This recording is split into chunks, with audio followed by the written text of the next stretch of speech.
If you are trading synthetic indices such as the boom and crash market, step index, volatility 75, you know that technical analysis is your best partner when it comes to this type of trading. Like the boom and crash market, for instance, you can't use the fundamental analysis to trade this type of market. You can't check the news or event to trade this kind of indices, right? It's strictly on technical analysis alone. And if you're not good in technical analysis, you can't be able to trade this market successfully, right? Even with the use of few indicators, you won't be able to trade this market successfully if you are not good in your technicals. Right now, what are technical analysis? Technical analysis is whereby you analyze your trade, you analyze your charts, you check the historical trend, you check how the market has gone previously, then you analyze the future trade, you strategize this trade, you check out your analysis. Right now, with the use of few indicators, you can add these few indicators into your chart and analyze your chart properly. You can use indicators like the RSI, the MACD, and the moving averages. All right, you can use some of these indicators to help you analyze your charts on the boom and crash market, on the VIX 75 market, the step index market, and be able to trade this market successfully. Right now, for example, let's say that we're trading the boom and crash market. I know that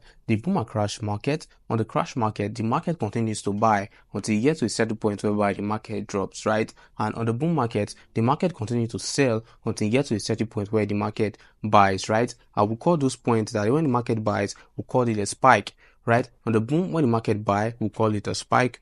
On the crash markets, when the market sell, we call it a spike as well. And you know that most traders who are trading the boom and crash market, they always want to follow the winning trade, right? They always want to follow what they see. Like when the market is buying, they immediately enter into the market and place a buy just to follow that particular trend on the market. But that's not the right way to go with that type of trading. What you should do is that you analyze the trade, you check your higher time frame, calculate how the market is going to go on the 1 hour time frame. For example, if the market is at the overbought level on the 1 hour time frame, and on the 1 minute time frame, the market is at the oversold level, right? And we know that the market is at the overbought level on the 1 hour time frame.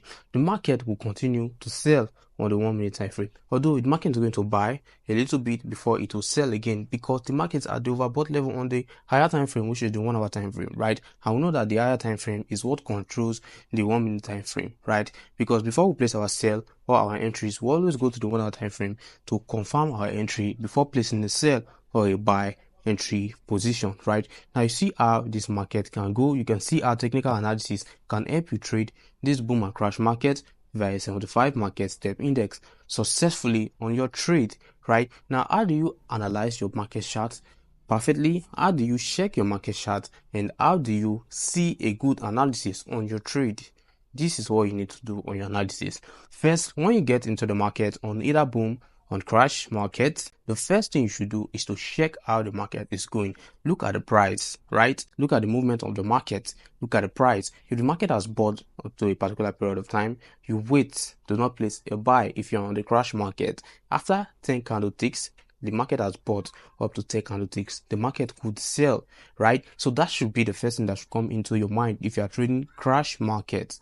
All right, when the market has bought to a particular period of time and you saw that the market has bought after 10 candlesticks or 15 candlesticks, you enter into the market and you are in a position that the market has 15 candlesticks ahead of you, right? Do not place a buy, because the spike will come through at any given point from there, right? What you want to do is to wait after the spike, right? If the spike that came through is a very long spike, yeah, you can be confident to take another buy. All right, but if the spike that comes through is a very short spike, you know what I'm talking about, a very little spike, right? If the market has bought to a particular period of time and the spike that came through is a very little spike, all right, do not place a buy after that little spike, because the market is going to sell again and it will result in cutting your profit, which is the little profit you have made. And I believe that you would have made about 3 profits from that trade if you took a buy. Right, the market will take away those profits and you end up in a losing trade and you get a margin call, right? So you shouldn't take a buy at that point. Once you get to the market, you saw a 50 candle ticks ahead of you, do not place a buy. Wait until the market has sold, right? Then you can use indicators like the MACD to check if the MACD is on a downtrend, because when the MACD is on a downtrend, there's a lot of spikes on the crash market. Right now, you can check if the MACD is on the uptrend and it gets to a certain level, because the level that we call the level of 90 on the RSI, because you use those two indicators together with the MACD to predict your market for either a buy or a sell entry. So when the MACD gets to a level of 90 of the RSI and you saw that the market has bought to a particular period of time, let's say the market is at the overbought zone and the MACD is showing you that the market is at the level of 90, you could place a sell at that point, because you know that the market is going to drop because it has gotten to the higher high. So the market is going to drop and you can place a sell and get those profit from that market, right? So whatever you do, always plan your strategy, analyze your trade perfectly when you're trading the crash and boom markets, right? And if you're trading the boom markets, what you need to do is to first look at the market chart, go back to the historical trend, check the market chart successfully, right? Do not place your trade immediately. When I started trading boom and crash indices, I blew my account many times, but I didn't give up because I knew that I was a beginner at that point and I was still learning the market, right? So you practice with time. Even if you start your market as a beginner, you're still going to blow your accounts, because that's how it always works, right? You're going to blow your accounts, right? If you don't blow your accounts, there's no way you are a trader, all right? So what you need to do is to first practice with the demo account before getting into your real account to, try to implement those strategies that you have practiced in your demo account on the boom and crash indices, right? So if you're in the boom market, what you need to do is to first of all look at your market chart, analyze the trend, go back to the historical trend, check how the market structure is doing, right?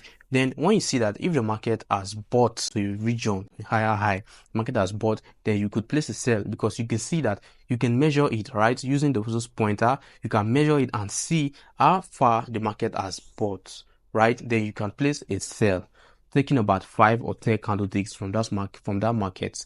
Then you exit. Then you wait until after another long spike, right?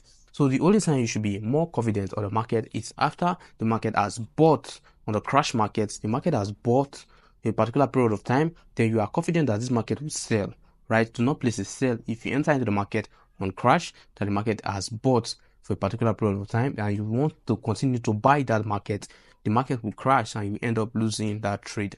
And if you're on the boom market, the market has sold for a particular period of time. When you came into the market, you saw that the market has about 20 candlesticks.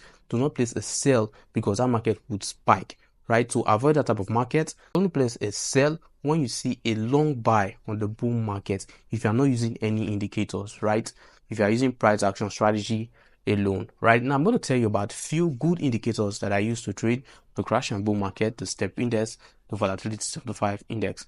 One of the first indicator I use is the relative strength index, which is the RSI. The second indicator is the MACD. I also use the moving averages. Then I use the stochastic oscillator to trade as well. The other indicators which I use, which I didn't mention in this video, I use the market facilitation index as well. I use the money flow index to trade the crash and boom markets.